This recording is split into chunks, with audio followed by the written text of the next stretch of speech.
जंगल में 2 दिन से तेज बारिश हो रही थी। अब क्या होगा कालू, अब तो यही जो कच्चा घोंसला था तिनकू वाला वही भी नहीं रहा। पक्का घर होता तो आज हम इस तरह से तंग ना होते। गोरी, अब हमें यहाँ का तो कोई पक्षी अपने घर रखने से रहा। हमने सबके साथ इतना बुरा जो किया है। साथ वाले जंगल में मेरी एक जानने वाली रानो चिड़िया है, चलो हम उस जंगल में चलते हैं। फिर वो दोनों पति पत्नी वहां से उड़ते हुए दूसरे जंगल की तरफ जाने लगते हैं। रास्ते में वो थक जाते हैं तो किसी जगह पर बैठ जाते हैं और फिर थोड़ी देर बाद फिर से उड़ने लगते हैं। उनके पास कोई दूसरा रास्ता भी ना था। कबूतर भैया बड़ी दूर से उड़ते हुए आ रहे हैं। हमारे जंगल में बहुत तेज बारिश है। मुझे ये बताओ रानो चिड़िया का घर इस जंगल में कहाँ पर है? हम उसके जानने वाले हैं। वो सामने सामने पीपल के दरख्त के ऊपर जो पक्का घर नजर आ रहा है वही रानो चिड़िया का घर है। अरे कालू और गौरी, आप लोग यहाँ इस समय? खैर तो है? पूछो मत रानो बहन, पूछो मत। हमारा घर गिर गया। पक्का घर था लकड़ी वाला। इतना अच्छा घर बनाया था हमने, तुम्हारे भाई कालू ने और मैंने मिलके, लेकिन बारिश इतनी तेज थी कि हमारा घर ही गिर गया। अब हम यहाँ तुम्हारे घर कुछ दिन रहने आए हैं। लेकिन कालू और गौरी, अगर बारिश का ही मामला है तो बारिश तो यहाँ पर भी शुरू हो गई है। हाँ हाँ रानो बहन, दिख रहा है मुझे, लेकिन कम से कम तुम्हारा पक्का घर तो है ना। हमारा तो घर ही टूट के गिर गया तो हम किधर जाएं? बस 2-4 दिन की तो बात है, हम यहाँ से चले जाएंगे। ठीक है कालू भैया, अगर 2-3 दिन की ही बात है तो आप मेरे घर में रह सकते हैं। आप ये दाना खाएं, मैं अभी आती हूँ। फिर चिड़िया उनको भोजन दे के दूसरे कमरे में चली जाती है। कालू और गौरी वो सारा दाना खा लेते हैं। वो तो ऐसे खा रहे थे जैसे 2 दिन से भूखे हों। गोरी गोरी, चिड़िया का घर तो बहुत जबरदस्त है। देखो तो कितना पक्का घर है और कितना बड़ा भी है। हाँ कालू, मेरा तो मन ही नहीं हो रहा इस घर से जाने का। मेरा अब कोई नहीं जा रहा यहाँ से। मैं तो इसी घर में ही रहूंगी हमेशा। सुबह हो जाती है, बारिश भी रुक गई थी, रात बीत गई थी। गौरी और कालू जंगल घूमने के लिए बाहर जाते हैं। सामने से उन्हें एक मीठे फलों का पेड़ नजर आता है जिसके साथ एक चील बैठी होती है। कालू, मुझे ये फल खाना है, मेरा मन हो रहा है बहुत ज्यादा। गोरी, ये पेड़ इस चील का है। अगर हमें फल खाने हैं तो हमें पहले चील से पूछना होगा। तुम्हें जो करना है जल्दी करो, मुझे ये फल खाना है। चील दी, वो क्या है ना, मेरी पत्नी का बहुत मन हो रहा है ये फल खाने का। क्या हम एक मीठा फल तोड़ के खा सकते हैं? हाँ कवे और कवि, तुम यहाँ से एक मीठा फल तोड़ के खा सकते हो। फिर वो दोनों एक मीठा फल तोड़ते हैं और मजे ले लेके खाते हैं। वो तो बहुत ही स्वादिष्ट था। चील दी, ये तो बहुत ही मीठा फल था। क्या हम कल भी ये फल खाने आ सकते हैं? हाँ हाँ कौवा और कवि, अगर तुम बदले में मुझे मांस देते रहो तो तुम ये सारे मीठे फल खा सकते हो। उसकी तो तुम फिक्र ही ना करो चील दी, मैं कल ही किसी पक्षी को तुम्हारे पास लेके आऊंगी। फिर वो दोनों वहां से मीठा फल खाने के बाद उड़ जाते हैं और चिड़िया के घर जाते हैं। कालू और गौरी, तुम इस समय कहाँ थे? कितनी देर से तुम लोग घर में नहीं थे, कहाँ थे तुम दोनों? हम तो यहाँ पर बहुत अच्छा सा घर बना रहे हैं। वो क्या है ना, हमें ये जंगल अच्छा लग गया है। यहाँ तो बारिशें भी कम ही होती हैं। फिर तो इसका मतलब है 2-3 दिन में आप लोग यहाँ से चले जाएंगे। तो ये तो बहुत अच्छी बात है कि आप इसी जंगल में हमारे साथ रहें। हाँ हाँ चिड़िया, बस 2 दिन ही रह गए हैं। 2 दिन बाद हम तुम्हारे घर से चले जाएंगे, हमारा अपना घर जो बनने वाला है। ठीक है कालू भैया, आपका अपना घर जब बन जाए तो आप लोग यहाँ से चले जाइएगा। अब आप सो जाएं, मैं भी सोने जा रही हूँ। ऐसा बोल के चिड़िया वहां से चली जाती है। गोरी, ये चिड़िया तो बहुत ही भोली है। हम कल क्यों ना इसी को ही अपना शिकार बना लें। वाह मेरे सुंदर पति, मेरे साथ रह रहे के तुम भी समझदार हो गए हो। मैं भी यही सोच रही थी, इसी को ही चीलदी का शिकार बनाते हैं। तो बस फिर ठीक है, तुम कल चीलदी के पास जाके बैठ जाना और मैं इस भोली चिड़िया को बहाने से वहां ले आऊंगा। सुबह हो जाती है। बस फिर प्लान के मुताबिक गौरी कवि चील के पास चली जाती है। चील दी, अभी थोड़ी ही देर में तुम्हारे लिए ताज़ा ताज़ा मांस आने वाला है। बस मेरे पति उसको लेके ही आते होंगे। अरे ये तो रानो चिड़िया के घर रह रहे हैं। कहीं ये रानो चिड़िया को फंसाने की बात तो नहीं कर रहे? मुझे तुरंत यहाँ से जाके रानो को बताना होगा। इधर अपने प्लान के मुताबिक कालू कौवा चिड़िया के पास जाता है। रानो रानो, वो बुलबुल बुलबुल पहाड़ के पास गिरी हुई पड़ी है, वो तुम्हें बुला रही है। क्या बुलबुल गिरी हुई है? उसे कुछ हो ना जाए। कालू भैया, आप भी मेरे साथ चलिए, उसे हमारी मदद की जरूरत है। फिर कालू रानो को लेके तेजी से वहां से जा रहा होता है कि सामने से मिट्ठू तोता उड़ता हुआ आ रहा होता है। मिट्ठू रास्ता रोक लेता है। मिट्ठू भैया जल्दी बताइए, आपने हमारा रास्ता क्यों रोका? बुलबुल गिरी हुई है और वो मुझे बुला रही है। मत जाओ रानो, कोई बुलबुल नहीं है वहाँ पर। वहाँ गोरी चील के पास बैठी है और ये तुम्हें धोखे से वहाँ लेके जा रहा है। चिड़िया, इस मोटी चोंच वाले तोते की बातों में मत आओ, ये झूठ बोल रहा है। मेरे मिट्ठू भैया ने कभी झूठ नहीं बोला। मिट्ठू भैया चलिए हम घर चलते हैं। फिर रानो चिड़िया मिट्ठू तोता के साथ उड़ती हुई वापस घर में आ जाती है। इधर गोरी कभी चील के पास बैठी होती है। बस कुछ देर और इंतजार कर लो, चील दी आता ही होगा कालू रानो को लेके। तुम मुझे मांस खिलाना चाहती हो ना काली कवि, तो ऐसा करते हैं मैं तुम्हें ही खा लेती हूँ। इस तरह से मुझे मांस मिल जाएगा और तुम्हारे पति को मीठे मीठे फल मिल जाएंगे। ऐसा कह के चील गोरी कवि को दबोच लेती है और उसी को ही खा जाती है। और इधर दूर बैठ के देखता हुआ कालू कौवा रोने लगता है। उन्हें उनके किए की सजा मिल जाती है। आज फिर रानो चिड़िया टोकरी भरवा के किसान की पत्नी से ले जाती है। चिड़िया तो बहुत खुश थी क्योंकि इतनी तेज बारिश में भी उसे भोजन की चिंता ना थी। भोजन से भरी हुई टोकरी वो लेके अपने बच्चों के पास चली जाती है। मैं ले आई, मैं इतनी तेज बारिश में भी अपने बच्चों के लिए भोजन ले आई। देखो हर तरह की चीज है। अरे वाह रानो, आपने तो कमाल कर दिया। आज भी आप इतनी मजे मजे की चीजें ले आई। बारिश में भी हमें कोई चिंता नहीं। बच्चों के पापा, आप बच्चों को भोजन खिलाइए। ये खुश्क दाना मैं गोरी कवि और कालू को दे आती हूँ। फिर वो सूखा दाना उठा के गोरी कवि और कालू कौवे के यहाँ आ जाती है। गोरी बहन, ये दाना खा लीजिए। किसान की पत्नी के घर से आज मैं जो लेके आई थी उसमें से दाना आपको देने आई हूँ।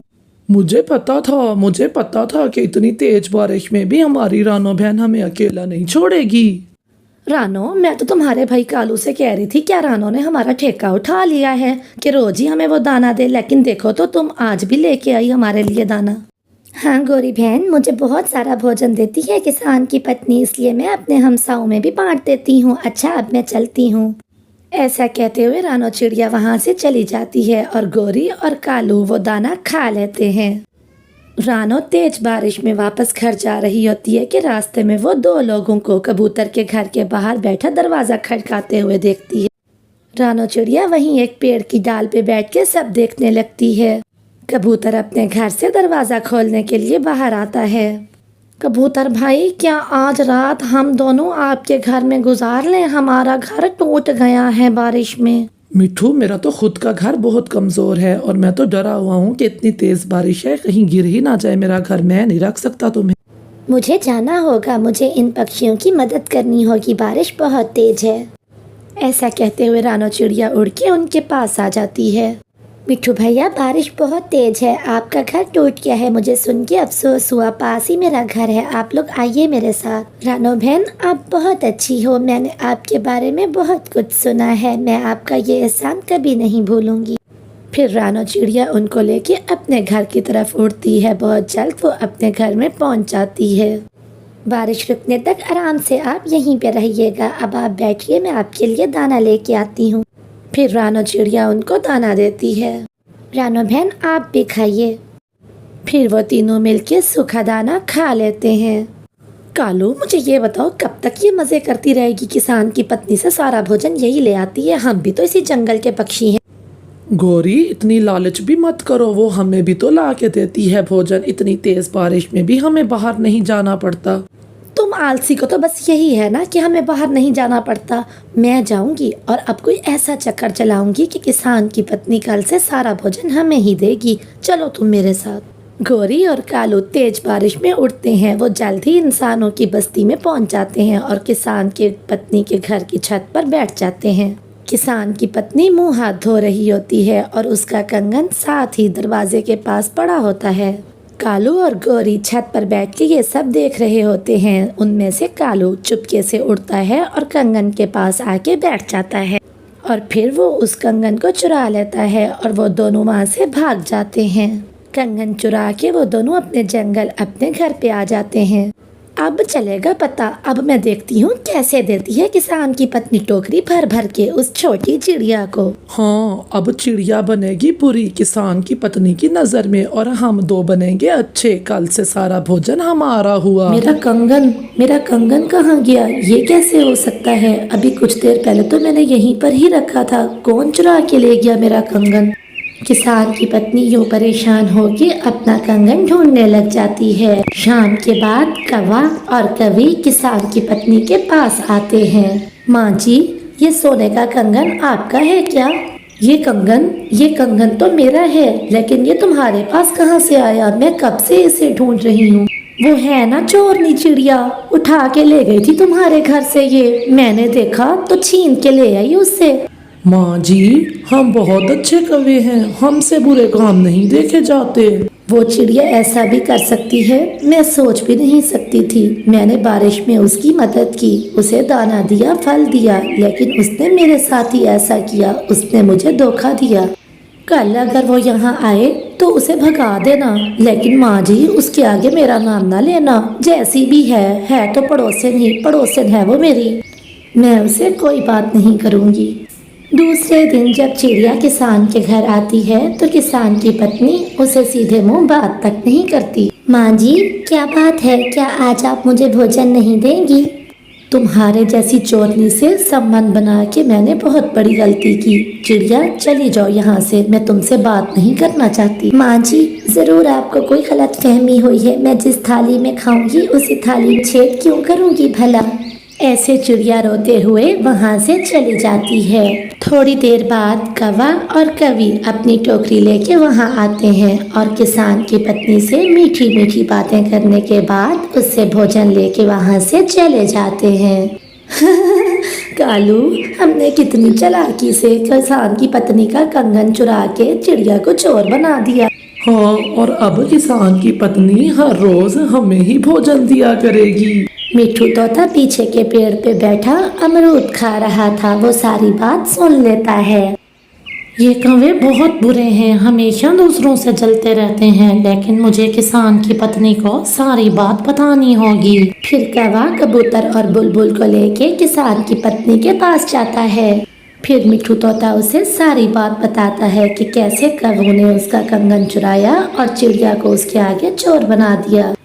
माँ जी, आप उस चिड़िया पे शक न करें। वो चिड़िया तो बहुत दयालु चिड़िया है। उसने हमेशा मुश्किल में हम सब की मदद की है। मैंने बहुत बुरा किया जो उन कौवों की बातों में आके चिड़िया से नाराज हो गई।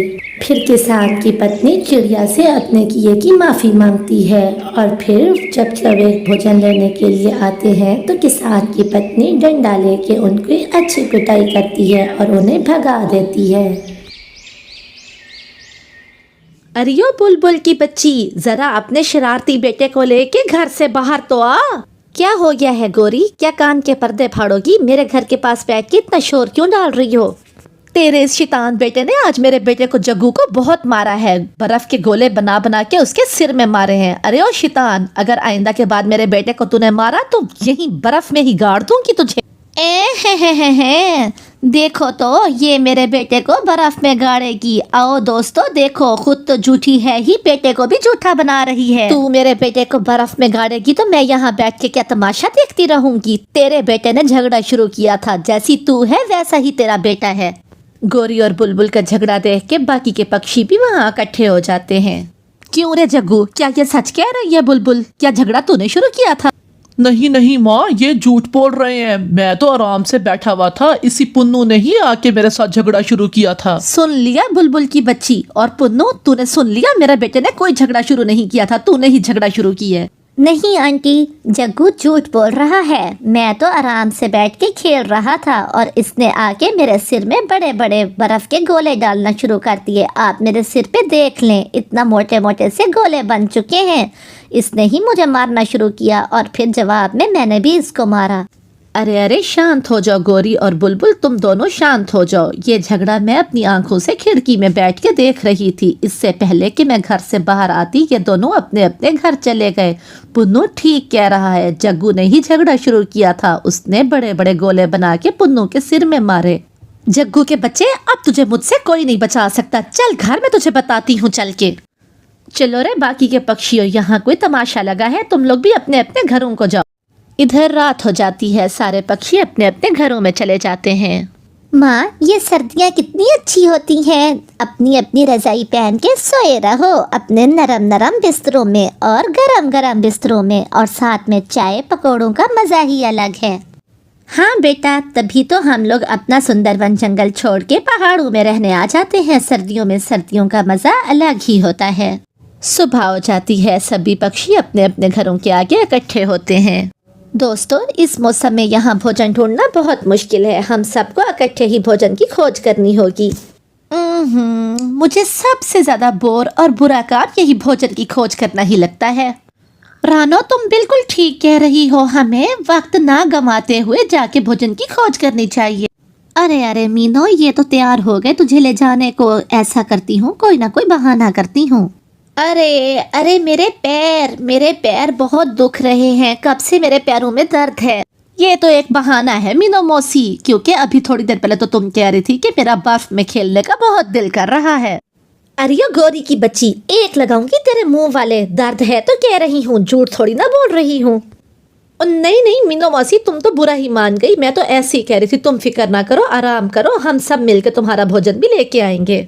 बस फिर मीनो मौसी को छोड़ के सभी पक्षी वहाँ से भोजन की खोज को उड़ जाते हैं। अरे अरे, मजे आए, मैं तो कूदूंगी, गाऊंगी, नाचूंगी। इधर पक्षियों को उड़ते उड़ते काफी देर हो गई होती है। वो आगे जाके एक बड़े पेड़ को देखते हैं और बड़े पेड़ को देखते ही वो आराम करने के लिए उस पेड़ पे बैठ जाते हैं। ओफो, थक गई मैं तो। इतनी देर उड़ने के बाद भी हमें भोजन नहीं मिला। मुझे लगता है हमें लौटना चाहिए।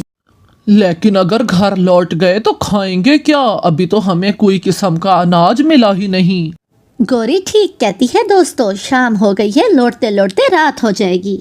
हाँ चलो, अब हम सब घर को चलते हैं। फिर वो सारे पक्षी उड़ के वहाँ से वापस घर आ जाते हैं। अगली सुबह वो फिर से इकट्ठे होते हैं। दोस्तों, यहाँ तो अनाज मिलता ही नहीं। मैं तो कहती हूँ हमें वापस सुंदरवन जंगल ही लौट जाना चाहिए। क्यों ना हम थोड़ा दूर जाके खोज करके देखें। यहाँ करीब में कुछ नहीं मिलता तो क्या पता दूर से कुछ मिल जाए। मीनो मौसी की बात बिल्कुल ठीक है। चलो दोस्तों, अब कुछ दूर जाके देखते हैं।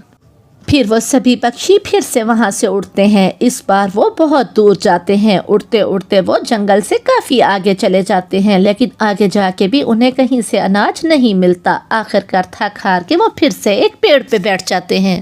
लगता है हमारे नसीब में यहाँ का अनाज है ही नहीं। चलो दोस्तों, चलते हैं। इतनी देर में कालू की नजर दूर एक घर पे पड़ती है जहाँ पे आग जल रही होती है।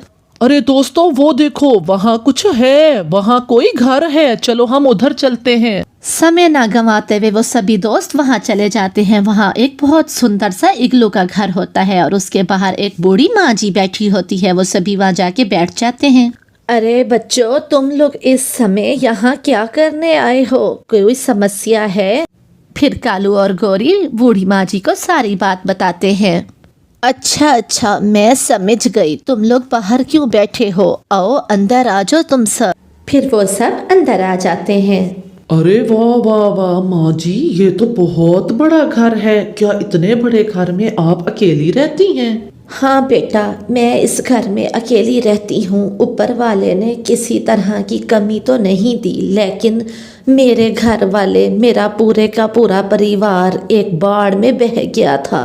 ओहो माँ जी, बहुत दुख हुआ, हमें बहुत दुख हुआ आपकी ये कहानी सुन के।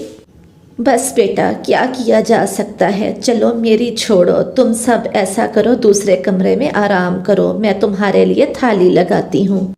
तुम सब बहुत थके हुए लग रहे हो। ऐसा करो, खाना खाने के बाद आज यहीं सो जाओ। रात भी बहुत हो गई है। तुम लोग कल अपने घर को चले जाना। ये लो, गरम गरम खाना खा लो। तुम लोग ऐसा करो, खाना खा के यहीं सो जाओ। सभी पक्षी खाना खा के सो चुके होते हैं, लेकिन मिठू तोते को तो नींद ही नहीं आ रही थी। मिठू तोता दूसरे कमरे में जाके देखता है तो उसके होश ही उड़ जाते हैं। हा हा हा हा, अब ये लोग मेरे बंदी बन के रहेंगे। मैं इनको अपनी तलिस्माती पिंजरे में बंद कर दूंगा। हो, और फिर मैं हमेशा के लिए अमर हो जाऊंगा। हो। वो बूढ़ी चिड़िया नहीं बल्कि एक विशाल जिन होता है। मिट्ठू तोता फौरन ही जाता है और अपने साथियों को जगाता है। बस फिर देर ना करते हुए सारे पक्षी वहां से तेजी से उड़ जाते हैं और वो तो इतना तेज उड़ते हैं कि वो पीछे मुड़ के भी नहीं देखते और दौड़े दौड़े अपने घरों को लौट आते हैं। इस तरह उनकी जान बचती है।